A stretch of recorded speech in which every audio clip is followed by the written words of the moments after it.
Hey, what's up, everyone out there? Thanks so much for tuning into another episode of the Addicted Fishing Podcast. Today, I think we're going to talk about something that's coming up that everyone's excited about, as always. What are we talking about tonight, Cam? The Super Bowl of salmon fishing in the lower 48. That's right. We're going to be talking a little bit about some Buoy 10 prep. But before we get started on that, I wanted to say thank you so much to Nick Wax. If you guys aren't regular listeners of our podcast, Nick Wax sponsors our podcast. They are a waterproofing reviver material. Basically, it's a liquid that you put in your washing machine with your Gore-Tex or other waterproof material, and it helps revive it and make it like new again. It's some pretty amazing stuff. So check out the links below, and shout out to Nick Wax. Thank you so much for sponsoring the podcast. Josh, what are you doing over there? Are you ready for Buoy 10 or what? I'm not ready, but I'm ready. What does that even mean? I mean, like, I don't have anything ready, but I'm ready to fish Buoy 10. Yeah. Who isn't ready to fish Buoy 10? Give me some good fishing. Hopefully. Oh, yes. Well, there's some good fishing if you cross the bar. Yeah, but that's yeah, why I've been home all week. Because you can't cross the bar. Crossing the bar. So I guess what would you start with, Cam? Like what our breakdown of season is and what we're actually going to have? Yeah, That's the easiest way to start. Quickly, first, give a rundown to the people that aren't from the Northwest that listen to our podcast on the regular. What Buoy 10 is. Explain it a little bit. Right on. So, like, Buoy 10 season, guys, is, it's our fall salmon kind of kickoff for the in-river fishery of the Columbia River. The Columbia River, goes all the way up to Canada and into Idaho and Oregon, and a lot of fish basically funnel through a 4-mile wide channel, which really is only separated by a giant sandbar. So, really, you've got literally thousands of river miles that these salmon are going to enter into, but they're going to swim through two channels, one on the Washington side and one on the Oregon side. And it's like the biggest bottleneck salmon highway you can imagine, right? So this year we're thinking they're going to get, about 400,000 plus fall Chinook, plus another 400,000 coho. And not only do they all have to get to all these other rivers across the states, they got to enter the Columbia River. But there's also like a little bit of a thermal block. And because the Columbia River runs warm, it runs into the low 70s, upper 60s. When the fish exit that ocean and they're starting to make their spawning run, they kind of back up a little bit, and they go from the really cold ocean into the river where it's real warm. And so they don't just move through. What they do is they kind of move in, and then they kind of hit that warm water, and they kind of slow up a little bit. And so they kind of wash in and out. So not only do you have a bottleneck of all these salmon from the Pacific Ocean rushing in, but then you also have where they slow down and they sit. Well, I mean, big fat salmon, he's doing his last rites, he's doing his last meals before he heads in there. So not only are they slowed up and they're kind of hanging on that estuary, they're feeding, and they're feeding hard, and they're feeding as often as they can. So you just have the perfect storm of fish where, like I said, bottleneck, getting slowed up, lots of feed, and they're actually feeding still. And then that small area. And so it's just, you have a perfect storm for some damn good fishing. Yeah. You don't have to you do have to contend with tides, especially if you fish out towards the Buoy 10 fishery. But a lot of times, what the guides that I fish with down there, we all kind of refer to the fishery as a 40 square mile area. It's like the lower 10 miles of the Columbia River, because that tide, salt water can push in far and it can run out, and, it can move up to like 8 miles, just that salt water can. So, you gotta, even though it is a bottleneck, it's still a 40 square mile area. But where you find that concentration on that line of fish as they're moving in and out, it just can just be incredible. You don't have to deal with the ocean, even though like I said before, you have to deal with the rivers, or you have to still deal with the tide. But like I said, you're not dealing with the ocean. You're not dealing with the big water. You're not dealing with the bar. Not dealing with the bar. That's the biggest part of it. That's right. No bar there. It does still get nasty down there, but Oh, absolutely. you get multiple chances at fish that are pushing in on the tide and fish that are pulling back out on the tide, which I think makes that 400,000 number doesn't seem like a lot of fish in that big of an area.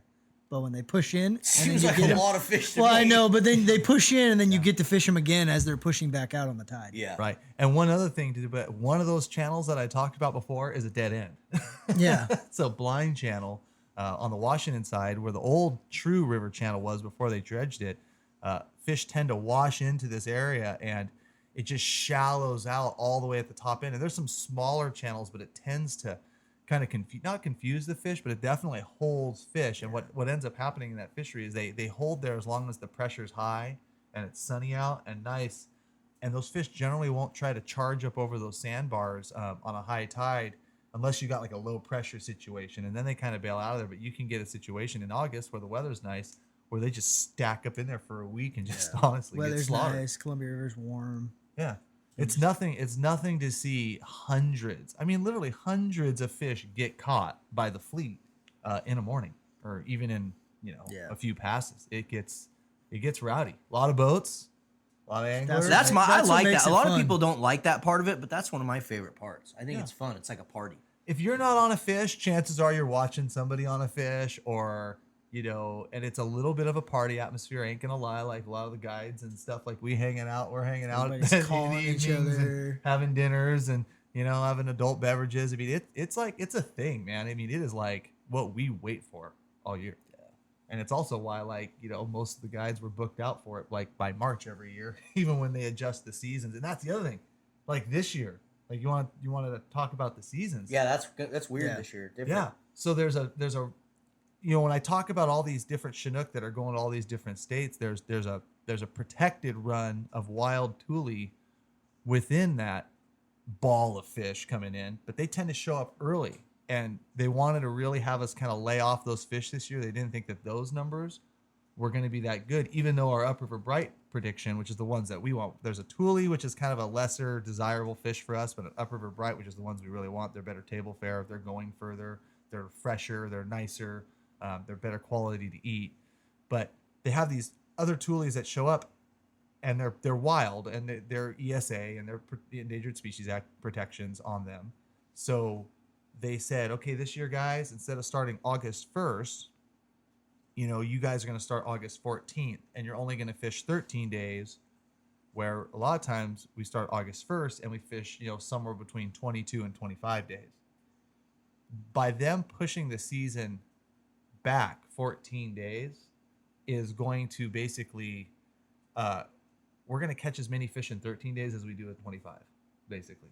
And quality fish too. I mean, and yes, and the upriver brights generally show the second and third week of August. I mean, they're there in the last week of July, but like, bottom line is that this year's a little bit different because it's a shorter season, but it's not because of lack of the fish that we want, but they're actually putting us in like when the fish are going to be there, and it is going to be absolute freaking chaos. Yeah, I think it's gonna be pretty good.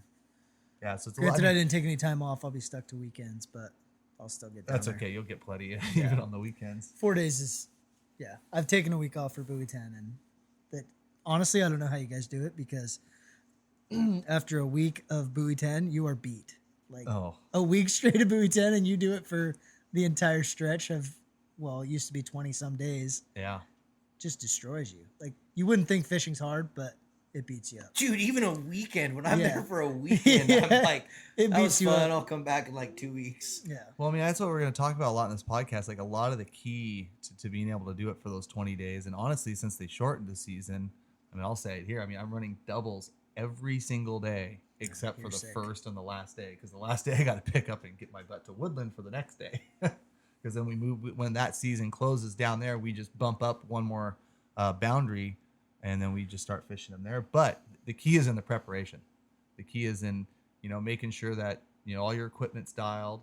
The key is making sure that you have all that equipment. So, when you get off the water at the end of the day, you're not running around trying to put the pieces together. Doing all that stuff that you just prepare for beforehand. Right. And that way you don't have And then to your do it boat. Your boat's extremely important. I used to always make sure that all my stuff was just so dialed on my boat before I went down there. Bearings. I lost a bearing one year on the way down there. So you just got to make sure you check all that stuff. That's, like, to me, the most important. There's been so many times. There was this one time me and Jerry drove all the way there, went to back the boat in, motor wouldn't start. Oh, my God. I was so pissed, dude. And so you don't want to have that happen. So check all that stuff before you go down there for sure. Yes. No, I mean, and as a guy, we kind of get ready for everything. Like, where I moor my boat, I park my trailer. I pay to park my trailer, like, only a couple blocks away. So if I have to pull it, and let's talk a little bit about boat and motor prep, changing all your oils, like you said, greasing your bearings. You don't want to be hot to trot that first morning down there, especially on the open. You don't want to be hot to trot at the boat launch and your boat motor doesn't start. And there's 200 boats, 200 boats in line waiting for you to get out of the way after that. Well, that's what happened with my bearing. I was pulling out and some guy like stopped me. He's like, Dude, you need to look at your back tire. I drive into the gravel parking lot. I get out and the whole thing's just gone. I mean, it's just riding on damn near the axle. Oh my gosh. Just on the spindle. Great. Did you just 3-wheel at home? No, freaking replace the bearing right there in the parking lot. Oh, nice. No, that was good. Didn't damage the spindle. Yeah, no, it didn't. Oh, Caught it just in time. Yeah, no, that's a rough. And I had a buddy there that was like pulling out the exact same time as me that was like just a really good mechanic. And so he just freaking helped me knock it out so quick. Yeah. you get lucky like that, and like you said, that prep. But a couple years ago, I moored my boat second day of the season, and my kicker stops peeing, while I'm fishing, and I'm like, oh my god, like I have to now I have to go get my trailer, go down to the boat ramp, have someone shuttle me so I can get my boat to the trailer, pull it, and do all this stuff. And I'm like, you know what? I'm just gonna try to pull this lower kicker unit off on the water. And so I hang.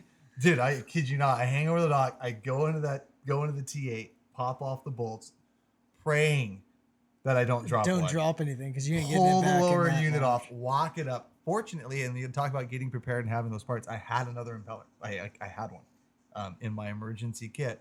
Go up to the bed of the truck, put it all in, and the other one was just grenaded, like completely gone. Go back in. I install it, and then some guy and I'm like, yes, dripping sweat. Got it all. I couldn't believe I didn't drop anything. No tools, no bolts, no nothing. And you had to put the linkage back for the gear shifter on those little T8s. It was a complete nightmare. And somehow didn't drop any of it. And then some guy walks by and he goes, I was watching you do that. He's like, you don't know the umbrella trick, do you? I'm like, the umbrella trick? What the hell are you talking about? The umbrella trick? He's like, oh, if you would have took an umbrella and just cupped it under the motor, just let it sit on the surface of the water. Anything you would have dropped would have fallen in the umbrella. I'm like, you son of a bitch. Why didn't you tell me that? Why didn't you? He's like, I just sat there and watched you. No, he was on the other dock. And I ran into him when we both walked out. And he's like, I didn't realize what you were doing there. And then I thought, I'm like, is this guy really changing his lower unit over the water? I'm like, yeah, I was that guy. Complete. But guess what? I had to go the next day. I couldn't cancel the trip, and I didn't want to burn the motor up. Then I would have really been out a few days. So not only is it important to keep your stuff together for the fishing, but it's also kind of dangerous down there to be, get on the water, tide's ripping, and all of a sudden your boat motor dies. Right. If it's going to happen, that'd be happens scary. Down there. Yeah. No, exactly. Any maintenance you put off for a year and you think, oh, I think I can just get through a couple more days fishing hard here at Buoy 10. Because, dude, we're on the motors. We're running and gunning. It's a 40 square mile fishery. You could be picking up and bolting, miles upriver, in pretty good shot.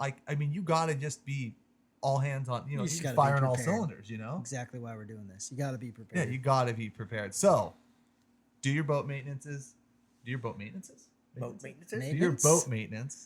motor maintenance. Change all your oils. Change your filters. Change your fuel filter. Make sure your batteries are charged. Wheel bearings greased. Impellers have been changed out tires. recently. I've lost a couple tires on the way there. Flats? Just blew out. Oh. Even something as small as your loading strap. Oh, dude, that's one of the Because I've seen people break those, and it's a nightmare if you break That is one of the classic stories of just Jerry. We were on our way back from Buoy 10, and this tire blows out. We're with his dad, and he just loses it on his dad because he had told his dad to change the tires, and his dad's like, "Oh, they're fine. They're brand new." And Jerry's like, "Yeah, but you've been letting them sit, dude. You can't let them sit like that for a year and then just go driving on them." And that's what his dad did, and just thought they were fine. And sure as shit, on the way home, we blew one out. And Jerry I'd never seen that. Yeah, that's the other thing. That's the thing. If you're right, if you're one of those guys that, you just leave your boat in the garage, all year, you might want to take it on a little mini trip somewhere because, you don't want to, a lot of guys are coming in from out of town and doing big hauls. And, it's probably worth taking it out for just a little prep and prim day. I was literally just thinking about that with my new boat, because as you guys know, I got a new boat ordered from Stevens Marine. I got an Alumaweld, and I was just thinking I'm gonna get it probably right around the time Buoy 10's open, and I'm probably not gonna just grab it and just take it right down into Buoy 10. Jump in and run down to Buoy 10. No motor break in or anything. I'll probably just run it around here for a little bit and jump in all your guys' boats. That's fine. I got open seats. Yeah. What else? Wednesday night live feeds. What else you got to prep for? First aid kit is huge. I always have a first aid kit in my boat. All that jazz. Yep, got the Angler Aid box for sure. Yep, first aid kit, safety stuff. That's the other thing. Make sure you do have your safety equipment. Make sure you have it all because there's probably a good chance you're going to get checked down there. There's a lot of enforcement presence, which is good. They're on the water. There's a lot of boats on the water. Things happen, but make sure you definitely got all your ducks in a row.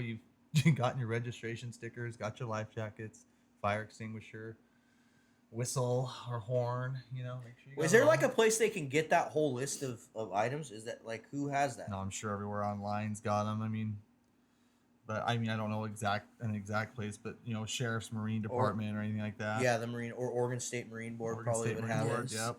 Should have a list of everything you need. Yeah. I imagine you could go to any local place and they would have a list of everything you need to have on your boat to be legal.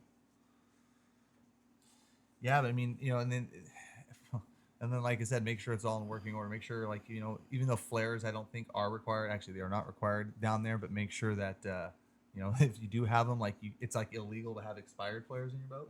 Yeah. They don't want you grabbing those in an emergency in They case. could blow up or something. Yep. Well, not that, but I just think they might not work.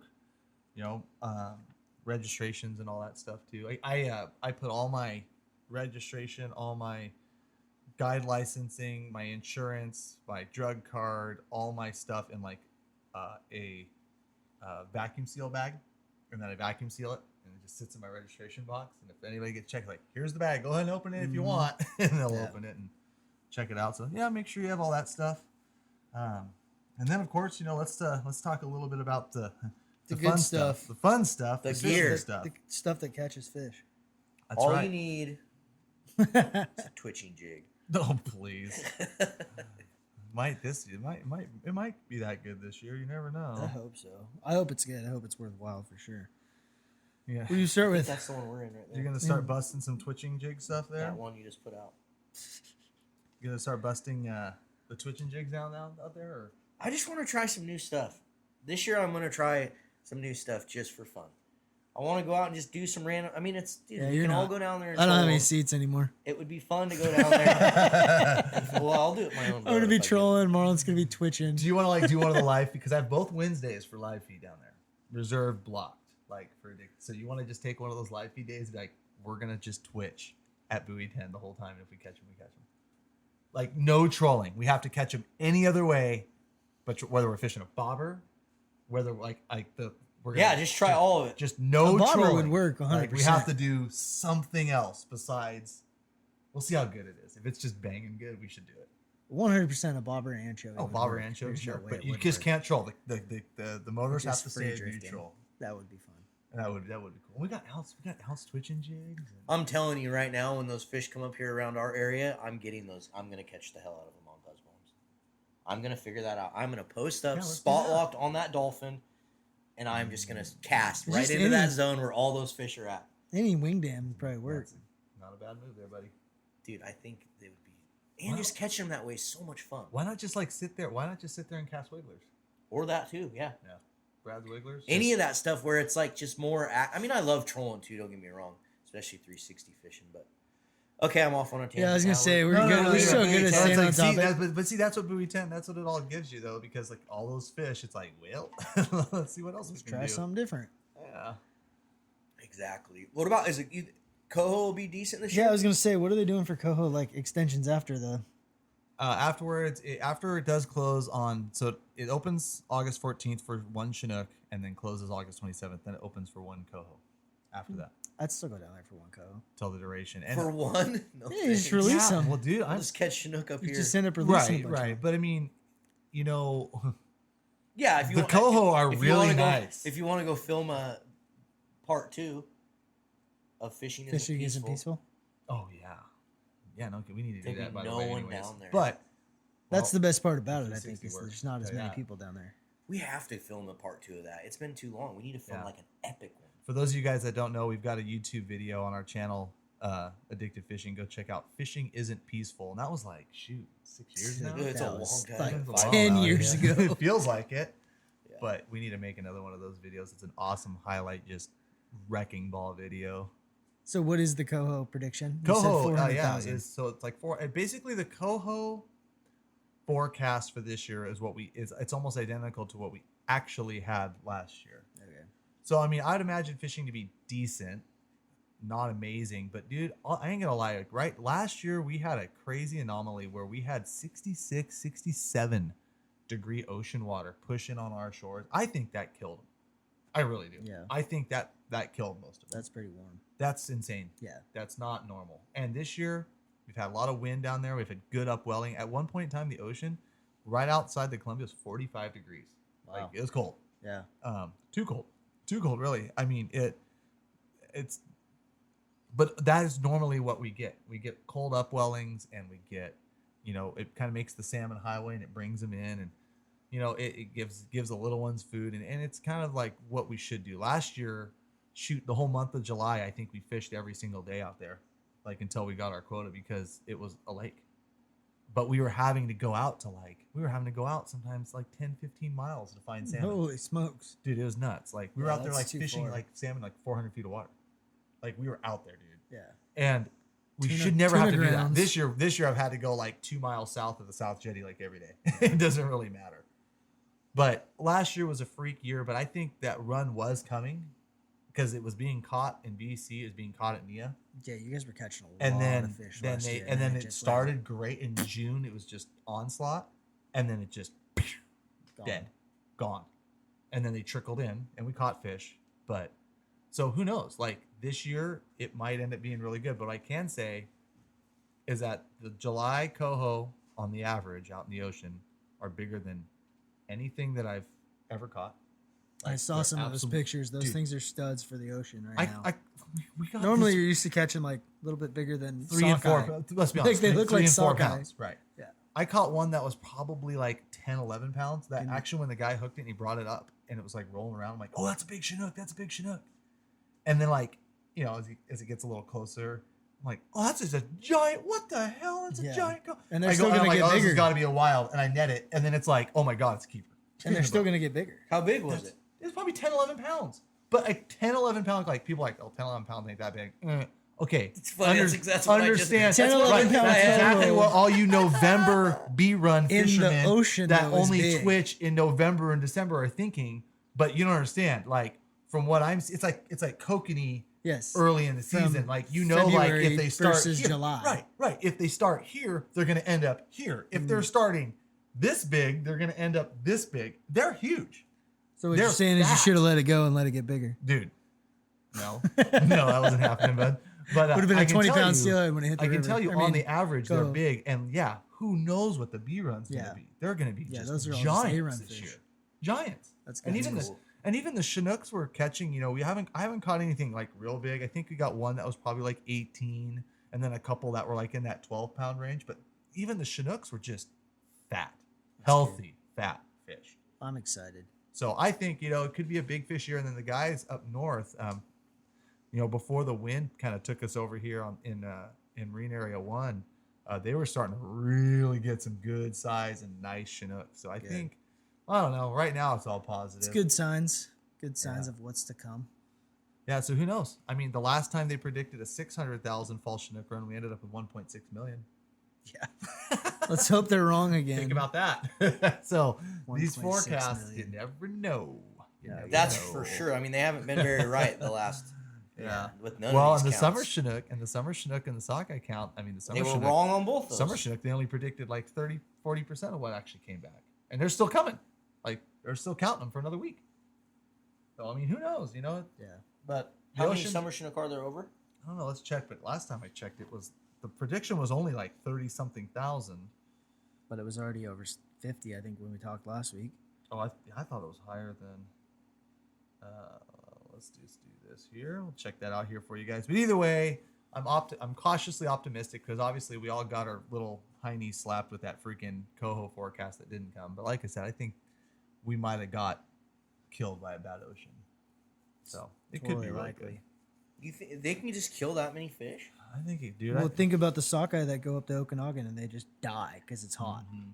And they're Yeah. just And dead. there was also, we were catching fish in the that had these like weird spots on them. like sores. Like, yeah, these weird Yeah, we sores get 'em on- early in the season. And I took some pictures. I even found one like floating down the river dead. And I was like, what the hell is this? And I sent it into Region 5, which is our local Fish and Wildlife department. That was And they water were saying, temp, and they're like, they said they said it was some kind of bacterial or some kind of disease, but that really shows itself when the fish are like in warm water. Yeah, it happens. on the- 82,000. So 82,000. The original prediction was like 30 something, and they still have another week. That could hit 90. They You could be see those sores 1/3 on of what east side fish a lot too. Yeah. Like just nasty, like pussy sores on them. Right, it's something that they have in their body like always, but then when they get into warm Certain water, temp, they it start- just activates. It's almost like or- blisters. Yeah, Kind of nasty. yeah, it's kind of gross. No, my internet's not working. But I hope we don't have 66, 67 degree water. But like I said, who knows? But you know what? You got to be there. We're all going to be there. Like if basically, and we're talking about being the Super Bowl, if there's going to be good fishing, it's probably going to be those 2 weeks, and then offsetting the season 2 weeks later, and the ocean fishing good, and the fishing big, and Kings out of Westport, and So basically, if you have any means, go get to Buoy 10. yeah, get your ass to Buoy 10 and join the 1,000 of boats. I don't like fishing Buoy 10. There's 1,000 boats there. It's like, oh, you want to know why there's 1,000 boats there? Because there's literally a million fish there. There's a 1,000 million fish fish. No, there is a million fish. Yeah. Forecasted this year. Maybe just about. Pretty cool. Bonk them all. Bonk 'em Oh, that's right. all. And there's none of that crap Unless this year. they stink in there. Oh, Monday, Tuesday, release wilds, and then you can Oh my god. kill them all. Bonk. Don't kill bonk. Tulies, though. Wild Tulies go All home. right, Don't kill Eddie, 'em. we got to get off here and go to record this live feed tonight. But That's thank right. you guys so much for tuning in. We appreciate it. Do not forget, if you're new, drop some comments and leave us a review on iTunes, Google Play, Spotify, all those different channels. We appreciate every single one of you. Thanks so much for tuning in. We'll see you on the river. There, guys.